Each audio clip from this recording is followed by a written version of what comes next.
Kursk മേഖലയിലേക്ക് കടന്നുകയറിയിട്ടുള്ള യുക്രൈന്റെ അപ്രതീക്ഷിത ആക്രമണം ചെറുക്കാനാകാതെ കുഴയുകയാണ് റഷ്യ. തങ്ങളുടെ അതിർത്തിക്കുള്ളിൽ യുക്രൈൻ സേന നടത്തുന്ന മുന്നേറ്റം തടയാൻ ഇതുവരെ റഷ്യയ്ക്കായിട്ടില്ല. പ്രതിരോധ പ്രവർത്തനങ്ങൾക്കായി റഷ്യൻ സൈന്യത്തെ അയക്കുന്നുണ്ടെങ്കിലും കുറഞ്ഞ അംഗബലം റഷ്യയ്ക്ക് തിരിച്ചടിയാവുകയാണ്.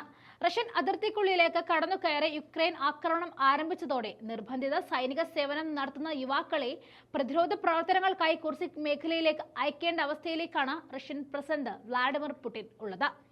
അങ്ങനെ അയച്ചവരിൽ നൂറുകണക്കിന് പേരെ യുക്രൈൻ സൈന്യം തടവിലാക്കുകയും ചെയ്തിട്ടുണ്ട്. യുക്രൈൻ അധിനിവേശത്തിന്റെ ആദ്യ നാളുകളിൽ പുടിൻ നിർബന്ധിത സൈനിക സേവനം നടത്തുന്നവരെ യുദ്ധഭൂമിയിലേക്ക് അയച്ചത് റഷ്യയിൽ വലിയ പ്രതിഷേധങ്ങൾക്ക് കാരണമായിരുന്നു.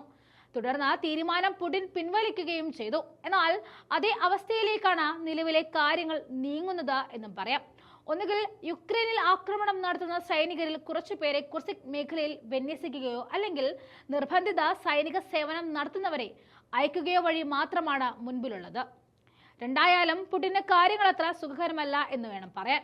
2022 മാർച്ചിന് ശേഷം പുടിൻ നിർബന്ധിത സൈനിക സേവനം ചെയ്യുന്നവരെ യുക്രൈനിലെ യുദ്ധഭൂമിയിലേക്ക് അയച്ചിരുന്നില്ല. എന്നാൽ യുക്രൈൻ തുടങ്ങിവെച്ച കുർസ്ക് മേഖലയിലെ ആക്രമണം പുടിന്റെ സകല കണക്കുകൂട്ടലുകളുമാണ് തെറ്റിച്ചിരിക്കുന്നത്. റഷ്യയുടെ പക്കലുള്ള റിസർവ് സൈന്യത്തിന്റെ അംഗബലം റഷ്യൻ അതിർത്തിക്കുള്ളിലെ യുക്രൈൻ മുന്നേറ്റത്തിന്റെ തടയിടാൻ കഴിയുന്നതല്ല.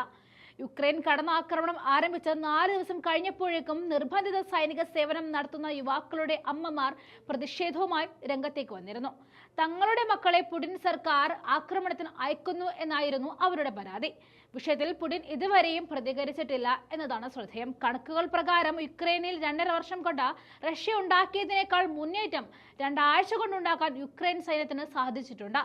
റഷ്യയിൽ ഏകദേശം 1293 ചതുരശ്ര കിലോമീറ്റർ മേഖലയാണ് യുക്രൈൻ പിടിച്ചെടുത്തിരിക്കുന്നത്. 28 കിലോമീറ്റർ ഉള്ളിലേക്ക് യുക്രൈൻ സൈന്യം കടക്കുകയും ചെയ്തിട്ടുണ്ട്. അതേസമയം 2022 ഫെബ്രുവരി 24 ആരംഭിച്ച റഷ്യയുടെ അധിനിവേശത്തിൽ യുക്രൈന്റെ 1175 ചതുരശ്ര കിലോമീറ്റർ മാത്രമാണ് അധീനതയിലാക്കാൻ സാധിച്ചത് എന്നതാണ് ഏറ്റവും വലിയ കാര്യം. കഴിഞ്ഞ ആഴ്ച മാത്രം 19 റഷ്യൻ സെറ്റിൽമെന്റുകളാണ് യുക്രൈൻ പിടിച്ചെടുത്തിരിക്കുന്നത്. എല്ലാ തരത്തിലും പുടിന് തിരിച്ചടിയായിരിക്കുന്ന ആക്രമണം യുക്രൈൻ നടത്തുകയാണ്. റഷ്യയുടെ സുരക്ഷ എന്ന പുടിന്റെ പ്രധാന രാഷ്ട്രീയ ആയുധത്തിന്റെ മുന ഒടിക്കുന്ന നീക്കമായിട്ടാണ് യുക്രൈന്റെ അപ്രതീക്ഷിതമായിട്ടുള്ള പ്രത്യാക്രമണത്തെയും തുടർന്നുള്ള മുന്നേറ്റത്തെയും വിദഗ്ധർ വിലയിരുത്തുന്നത്. എന്നിരുന്നാലും സ്വന്തം തട്ടകത്തിൽ യുക്രൈൻ ഇപ്പോഴും പ്രതിരോധത്തിലാണ്.